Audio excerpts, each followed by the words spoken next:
Recuerdo cuando yo era chico, cuando estaba en la escuela, en la primaria, en la secundaria, a nosotros nos obligaban a asistir a ceremonias religiosas contrarias a nuestras creencias religiosas.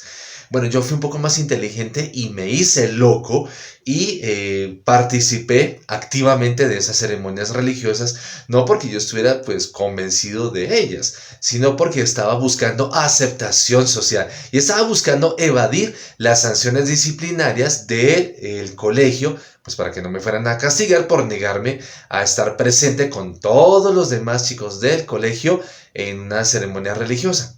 Hoy en Libertad Religiosa para Todos les voy a enseñar cómo defender el derecho a no asistir, a no estar presente en una ceremonia religiosa contraria a las convicciones de uno. Así que vamos a aprender a decir no quiero en materia religiosa. Empecemos.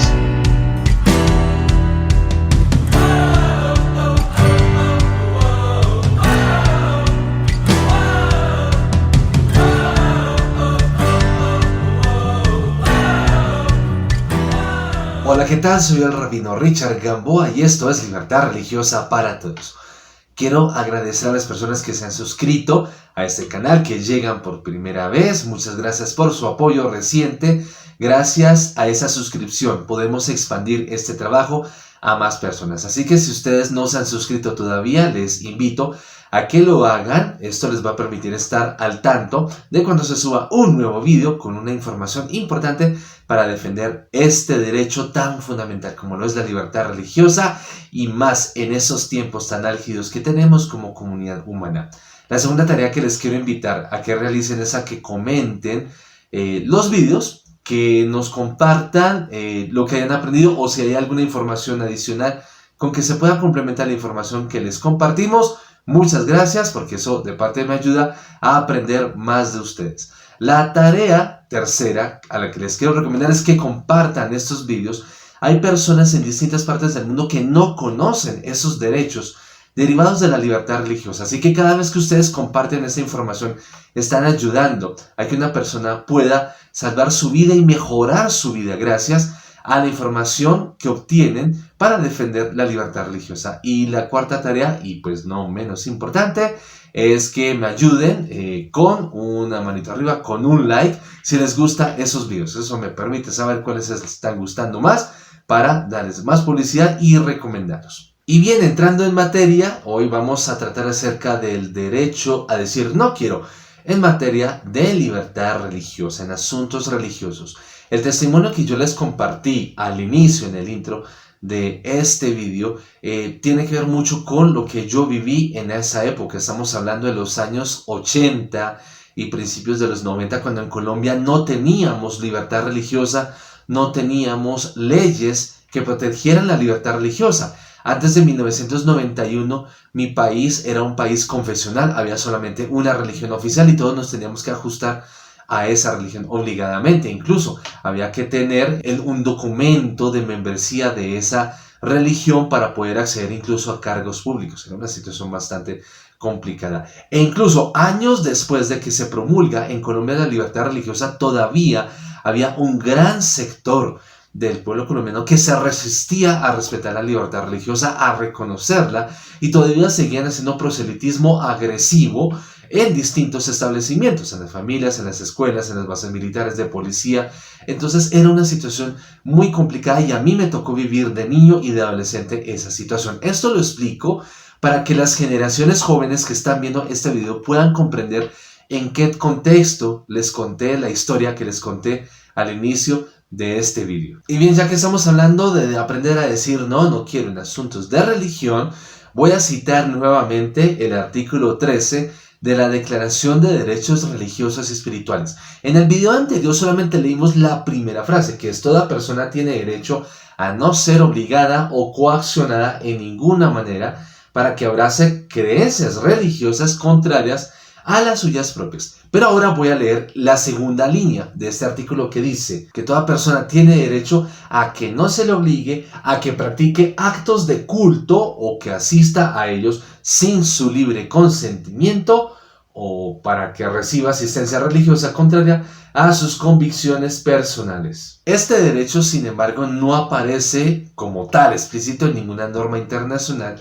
sobre libertad religiosa, pero se deduce que se deriva de la libertad de conciencia, que uno no debe ser obligado a actuar contra el dictamen de su conciencia en asuntos religiosos. Y sin embargo, esto se cita de una manera muy especial en la resolución 3655 de noviembre de 1981 de la Asamblea General de las Naciones Unidas, en donde vemos que la libertad de conciencia está íntimamente ligada a la libertad religiosa. Vamos ahora a estudiar esos derechos derivados del derecho a decir no quiero en materia religiosa. El primero es el derecho a no participar en actos religiosos contrarios a sus propias creencias. Eso es muy fácil, es el derecho a decir no quiero participar activamente, no quiero estar presente en esa liturgia, no quiero participar en ninguna oración, en ningún rezo, si no me siento identificado con esas convicciones de fe que se están celebrando en ese momento. El segundo derecho derivado es el derecho a no estar presente en actos religiosos contrarios a las propias creencias. Mira que no solamente es el derecho a no participar, sino también es el derecho a no estar ahí, el derecho a no estar presente. Esto no es un acto de cobardía, simplemente es ejercer las propias convicciones de uno cuando uno siente en su fuero de conciencia que de acuerdo a las creencias religiosas que uno tenga, uno no tiene por qué estar ahí. Así uno no esté participando, pero el simple hecho de estar ahí presente en esa ceremonia religiosa, en ese ritual, con el cual yo no me identifico, no me interesa ni siquiera conocer ni participar, tengo el derecho a decir no quiero estar presente. No solamente es el derecho a no participar, sino que es el derecho a ni siquiera estar ahí. No me pueden obligar a que esté ahí presente en esa ceremonia, porque de acuerdo a mis creencias o a mis convicciones, o si yo no estoy profesando ninguna religión, pues si no me interesa ninguna religión, pues el derecho a decir no quiero estar ahí, no quiero estar presente, me quiero salir de ahí, no quiero ni siquiera entrar ahí alrededor de ese grupo, estar ahí presente en esa ceremonia. De ahí se deriva el tercer derecho, que es el derecho a no estar presente en lugares de culto contrarios a las propias convicciones de fe, que es el derecho a negarse a ingresar a los templos o a los lugares sagrados en los que uno siente, de acuerdo pues a sus propias convicciones, que uno no debe estar ahí, que uno no quiere estar ahí porque uno no se siente bien, no se siente identificado. Entonces uno tiene el derecho de que si uno va acompañado con familiares y amigos, si los familiares y amigos quieren ingresar al templo, al lugar de oración, al lugar de culto, bien pueden ir, háganlo, pero yo no. Yo con todo respeto, con cariño les digo, no voy a estar ahí, no os voy a acompañar. Y tengo ese derecho a no estar ahí porque entre mis convicciones religiosas no debo estar en ese lugar. Y se deriva un cuarto derecho, que es el derecho a negarse a recibir atención espiritual por parte de un ministro de culto que no representa nuestras propias creencias religiosas. Esto más que todo se aplica cuando se trata de casos de hospitales, de bases militares, centros penitenciarios, estaciones de policía, en algunas universidades, que suele suceder, de los servicios de capellanía. Si uno quiere asistencia espiritual, pero no quiere que sea el capellán titular de ahí, o que porque está presente un ministro de culto de una religión que no me identifica y no me interesa y no quiero que sea nadie diferente, o como en el caso de los no creyentes, no quieren que ni los asista en momentos especiales, no quieren que los asista absolutamente nadie. Es el derecho también que se deriva de este derecho a decir no quiero en materia religiosa. Ahora veamos cuáles son las violaciones a este derecho. La primera violación es cuando se coacciona a una persona a participar en ceremonias religiosas contrarias a sus creencias, que fue la experiencia que yo viví de niño, que yo viví de adolescente, cuando estaba en el colegio, en la primaria, en la secundaria, que nos obligaban a estar presentes en ceremonias religiosas en las que no queríamos estar. Antiguamente eso era un problema, tocaba, ahorita afortunadamente hay leyes que protegen la libertad religiosa, entonces uno tiene todo el derecho a decir no quiero estar presente en esta ceremonia religiosa, no quiero participar, no me interesa participar activamente de ninguna manera en esta ceremonia. Entonces es importante tenerlo en cuenta. La segunda violación es cuando se obliga a una persona a estar presente en actos de culto contrarios a su credo, que era lo que nos pasaba a los chicos en los 80s, en los 90s. En esa época, por lo menos aquí en Colombia, nos pasaba eso, que nos obligaban, así uno no se identificara, si uno no participara activamente en las ceremonias religiosas, uno tenía que estar obligatoriamente presente en esos lugares, que es que para que no se fomentara la indisciplina en esa situación. Entonces eso causaba problemas de rechazo, de hastío, de odio a las creencias religiosas de los demás. Por eso es importante que sepan que obligar a una persona que esté presente en actos de culto contrarios al credo propio de esas personas es una violación al derecho a decir no quiero en materia de religión. La tercera violación es coaccionar a una persona a estar presente en lugares sagrados contrarios a las propias convicciones de fe, que también nos pasaba en algunos momentos.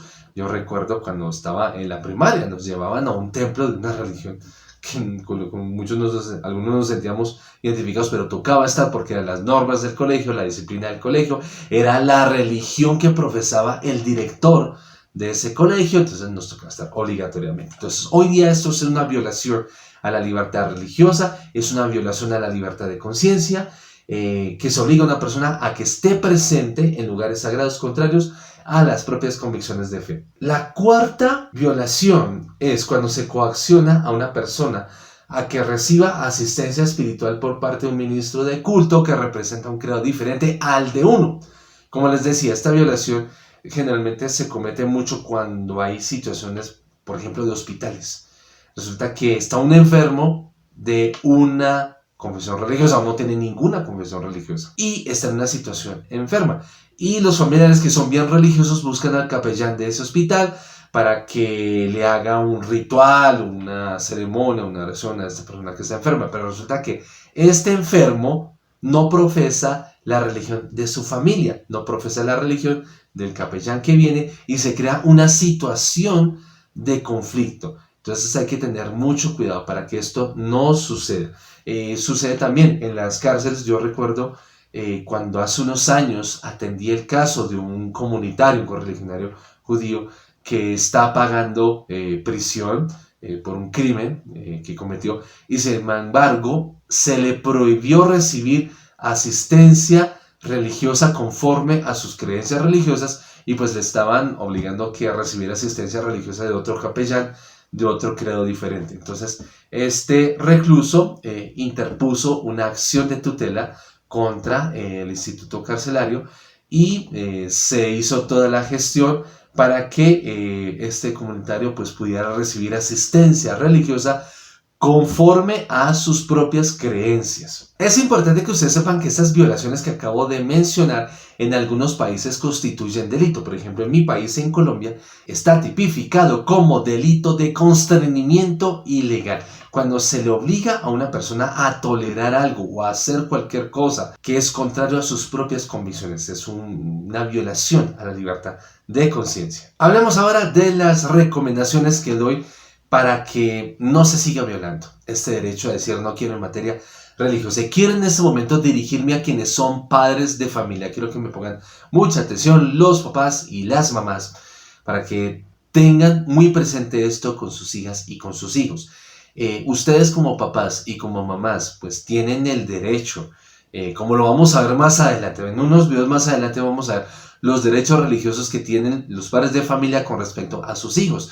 Ustedes tienen todo el derecho a educar a sus hijos conforme sus creencias religiosas. Es un derecho universal. Pero ya que estamos en un entorno multiconfesional, en una realidad multiconfesional, es importante que ustedes puedan trabajar dentro del núcleo familiar un clima de respeto y de admiración por las creencias religiosas de los diferentes miembros de la familia, hacer que la práctica religiosa dentro del hogar sea algo agradable, interesante para aprender, que no se convierta en algo aburrido, tedioso, en algo despreciativo, que uno no quiere estar ahí presente por la manera en que el miembro de la familia o el jefe de la familia o la jefa de la familia pues realiza esa práctica religiosa. Así que hay que evitar el imperialismo religioso aún en medio del derecho a educar a los hijos de acuerdo a las propias convicciones religiosas de uno. Pero es importante que la práctica religiosa en el hogar no se vuelva algo imperialista y que sea algo más agradable y que dé gusto de aprender y de conocer.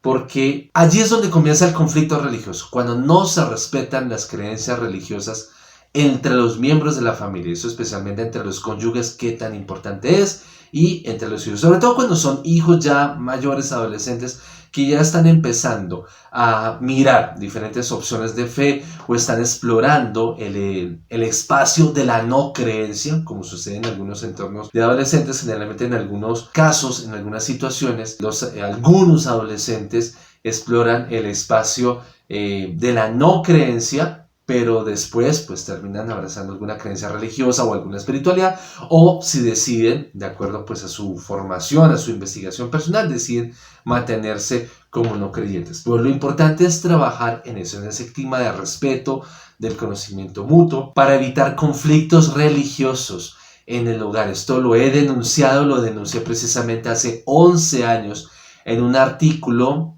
que tiene por título Conflicto religioso en Colombia, que fue publicado por la revista de derechos humanos Nova et Vetera del año 2011. Entonces les invito a que trabajen en ello para que se evite coaccionar al cónyuge o a los hijos o los demás miembros de la familia que estén presentes en actos religiosos en los que no quieren estar, o que asistan a lugares de culto en los que ellos no quieren estar. Mi segunda recomendación va para los docentes, las profesoras, los profesores, las educadoras, los educadores y todas las personas que están a cargo de instituciones educativas escolares. Quiero invitarles a que me pongan mucha atención porque es importante en estos tiempos establecer unos planes de educación religiosa escolar que sean incluyentes. Ya fue suficiente de trabajar espacios de educación religiosa escolar confesionales, de adoctrinamiento religioso, porque el adoctrinamiento religioso se hace en las congregaciones religiosas, no debe hacerse en las escuelas. Creo que tenemos un consenso más o menos generalizado en esos espacios y ha llegado el momento de empezar a trabajar los espacios de educación religiosa escolar desde la inclusión, desde el conocimiento mutuo. Y yo le doy mucha publicidad a todos los fundamentos del ecumenismo, del diálogo interreligioso, de la cooperación interreligiosa, de la filosofía de la religión, en donde se pueda instruir a los estudiantes acerca de los fundamentos y la práctica de la libertad religiosa, del respeto a las creencias religiosas de los demás, de la práctica de la cooperación interreligiosa, que los chicos puedan aprender que podemos realizar muchas cosas juntos en la diversidad de creencias religiosas. Esto permite crear un clima de respeto en la comunidad escolar. Incluso los mismos estudiantes, cuando reciben una educación escolar religiosa incluyente de esta manera, con esos fundamentos, ellos se animan a crear espacios de experiencias espirituales donde los chicos de los diversos credos participan activamente y expresan su espiritualidad con libertad, y los unos aprenden de los otros, aprenden a conocerse y conociéndose aprenden a respetarse. Eso ayuda mucho a crear una cultura de paz y de respeto a las creencias religiosas de los demás, una cultura de cooperación interreligiosa para la paz tan necesario, y más en un entorno escolar donde se sufre mucho el bullying, el matoneo, todos esos acosos escolares que tantos dolores de cabeza causan en la comunidad escolar. Mi tercera recomendación va ahora a los capellanes. Se requiere que los ministros de culto que sirvan como capellanes en hospitales, en universidades, en bases militares, estaciones de policía y centros penitenciarios estén entrenados no solamente en la asistencia propia del ejercicio de capellán, sino que también estén entrenados en relaciones ecuménicas e interreligiosas, y que se pueda contar en esos establecimientos. Es importante quienes manejan esos establecimientos, bases militares, centros penitenciarios, universidades, hospitales, estaciones de policía, que se cuente con una base de datos de líderes religiosos de los diversos credos que puedan apoyar como capellanes para su personal, para las personas que están recibiendo servicios en esos establecimientos, y que puedan recibir esa asistencia religiosa de acuerdo a sus propias convicciones de fe, o porque por lo menos los establecimientos que acabo de mencionar cuenten con un directorio, ¿no?, de ministros de culto, de diversos credos, que los mismos capellanes pudieran ayudar en esa parte para que cuando suceda que alguna persona necesita recibir asistencia religiosa de acuerdo a las convicciones religiosas de esa persona, el capellán o el asistente del capellán pueda tener esa base de datos, o el establecimiento que acaba de mencionar puede tener esa base de datos y decir, bueno, listo, podemos llamar a ese ministro de culto, bueno, que se identifica más o menos con esta creencia de este líder religioso y le puede dar la asistencia requerida. Eso serviría en caso de que el líder religioso que pastorea, permítanme utilizar esa palabra, que pastorea, que es el responsable espiritual de esa persona que está en el hospital, en el centro penitenciario, en la estación de policía, en la base militar o en la universidad, en caso de que no pueda estar presente ese líder religioso de esta persona, se pueda contar con un capellán afín a esas creencias religiosas que profesa esa persona que necesita esa asistencia espiritual. Y en esta ocasión mi dato de cierre es una frase que acaba de componer debido a que muy pocos se hablan. Es muy complicado encontrar frases alusivas a la libertad religiosa. Creo que tenemos mucho trabajo frente a eso, porque la comunidad humana necesita mucho entender qué tan importante es la libertad religiosa para crear una cultura de paz, qué tan importante es crear espacios de respeto a las convicciones de los demás para poder crear una sociedad respetuosa, solidaria, fraterna y en paz. Y esta frase, que recoge todo lo que hemos analizado en este vídeo, reza como sigue. Decimos: obligar a alguien a que abrace alguna creencia religiosa en especial es una señal inequívoca de que se le tiene miedo a la libertad. Mira, es tan importante que la voy a repetir. Mira. Obligar a alguien a que abrace alguna creencia religiosa en especial es una señal inequívoca de que se le tiene miedo a la libertad. Porque cuando uno ama la libertad, uno quiere que todos los demás disfruten de esa misma libertad de la que uno está disfrutando. Y uno lo profesa a través del respeto. Así que cuando trabajamos en esa cultura del respeto a las creencias, a las convicciones o a las no creencias de los demás, estaremos estableciendo un mundo en donde haya libertad para todos. Muchas gracias por su acompañamiento y nos vemos en una próxima ocasión. Hasta luego.